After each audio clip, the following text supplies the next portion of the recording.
Side खबरों के लिए सब्सक्राइब करें फ्लेम मीडिया और उसके बाद बेल आइकन को प्रेस करें ताकि सबसे पहले आपको मिले एक्सक्लूसिव खबरें।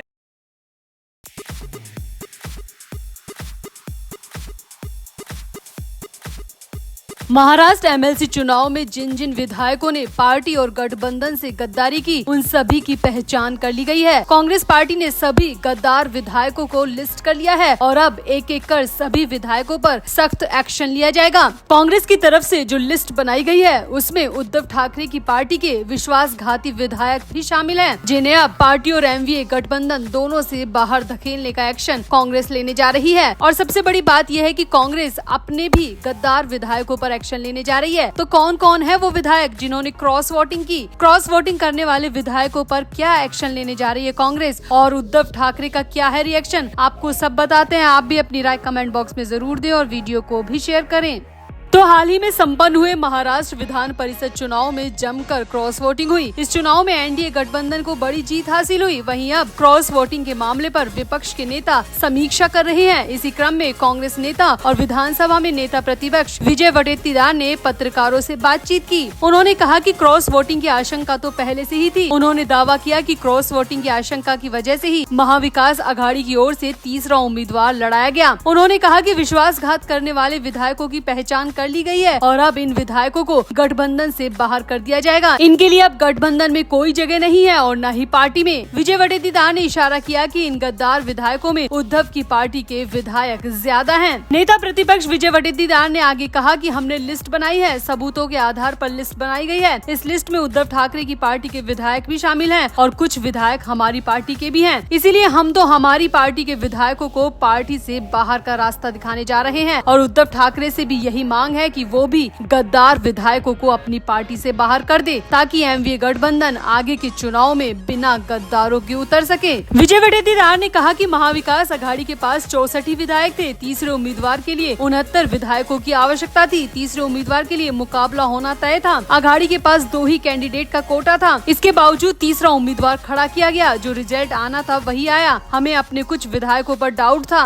ये विधायक पार्टी के सिंबल पर चुनकर आते हैं। पिछली बार भी इन लोगों ने गड़बड़ी की थी लेकिन उन पर तब कार्रवाई नहीं की गई, लेकिन अब उन्हें बख्शा नहीं जाएगा। हम गद्दार विधायकों को पार्टी से बाहर निकालने जा रहे हैं और यही उम्मीद उद्धव ठाकरे से भी करते हैं। वडेट्टीवार ने कहा कि कांग्रेस ने एक सिस्टम बनाया था जिसमें कुछ लोगों को आइडेंटिफाई किया गया है। प्रदेश अध्यक्ष ने उनके ऊपर कार्रवाई करने के लिए प्रस्ताव भी भेज दिया है। स्टेट की कोर कमेटी ने निर्णय लिया है कि ऐसे गद्दार जो पार्टी में रहकर छेद करते हैं, कचरा है, उनको साफ करने की बेहद जरूरत है। पब्लिक हमारे साथ है। कुछ गद्दार थोड़े फायदे के लिए ऐसा काम करते हैं। पार्टी के प्रति वो ईमानदार नहीं है, इसीलिए ऐसे गद्दारों के प्रति एक्शन लेना बहुत जरूरी है। विजय वडेट्टीवार ने आगे कहा कि हम तो एक्शन लेने जा रहे हैं और इसका प्रस्ताव भी भेज दिया गया है, मगर उद्धव ठाकरे से भी यही उम्मीद करते हैं कि वो भी अपने गद्दारों को पार्टी से बाहर कर दे ताकि विधानसभा चुनाव में एमवीए गठबंधन ऐसे गद्दारों से मुक्त होकर चुनाव में उतरे। तो कांग्रेस के इस एक्शन पर आपका क्या कहना है? क्या उद्धव ठाकरे कांग्रेस के इस एक्शन पर हाँ में हाँ मिलाएंगे या फिर अपने गद्दार विधायकों को पार्टी से बाहर नहीं करेंगे? आप भी अपनी राय कमेंट बॉक्स में जरूर दें और वीडियो को भी शेयर करें।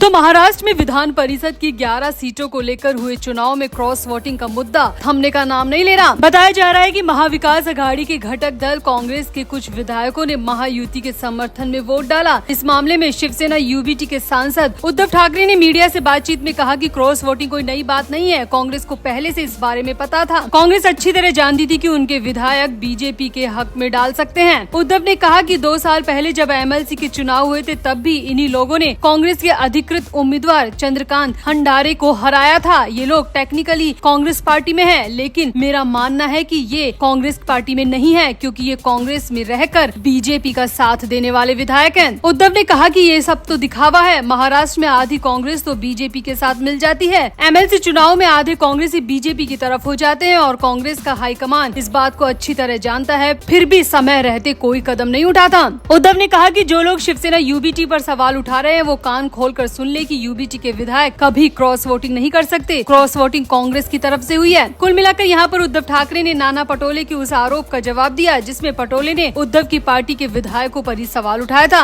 मगर विधानसभा चुनाव से पहले कांग्रेस पर खुलेआम ऐसे आरोप लगाना उद्धव को काफी महंगा पड़ सकता है। हालांकि उद्धव के इस बयान पर अभी तक कांग्रेस का कोई रिएक्शन नहीं आया, मगर उद्धव ने कांग्रेस पर आरोप लगाकर अपने लिए एक नई मुसीबत तो बुला ही ली है, ये बिल्कुल तय है। तो आपका उद्धव के इस बयान पर क्या कहना है? उद्धव का ये कहना कितना जायज है कि आधे कांग्रेसी बीजेपी के साथ मिले हैं? आप भी उद्धव के इस बयान पर अपनी राय कमेंट बॉक्स में जरूर दें और वीडियो को भी शेयर करें।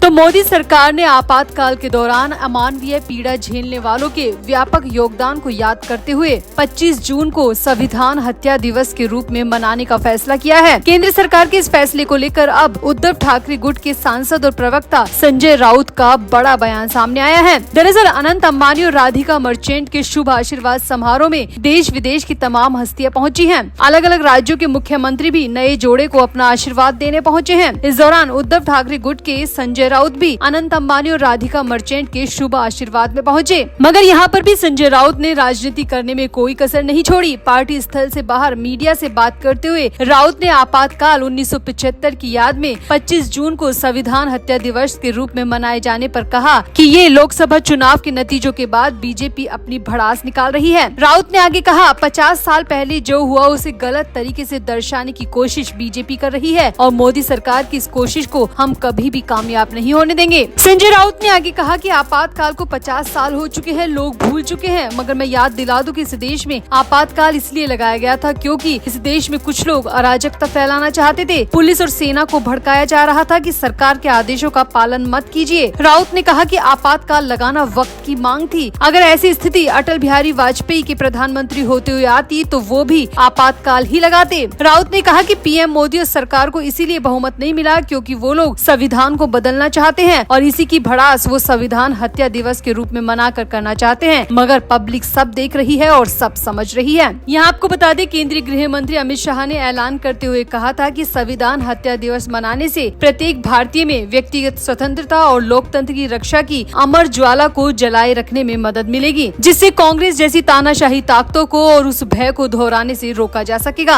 अब अमित शाह के इस ऐलान पर कांग्रेस ने कहा कि आपातकाल को संविधान हत्या दिवस के रूप में मनाने का केंद्र सरकार का कदम सुर्खियां बटोरने से ज्यादा कुछ नहीं है, जबकि प्रधानमंत्री ने 2014 से 2024 के दौरान देश में अघोषित आपातकाल लगाया हुआ है। अब राजनीति के वक्त राजनीति करना सही है, मगर अंबानी की पार्टी में पहुंचकर संजय राउत का ये राजनीतिक बयान काफी चर्चाओं में है। जहां पूरा विश्व, पूरी दुनिया अंबानी की पार्टी पर नजर गड़ाकर बैठी है, वहां पर पहुंचकर राउत का ऐसा बयान देना कितना जायज है? आप भी अपनी राय कमेंट बॉक्स में जरूर दें और वीडियो को भी शेयर करें।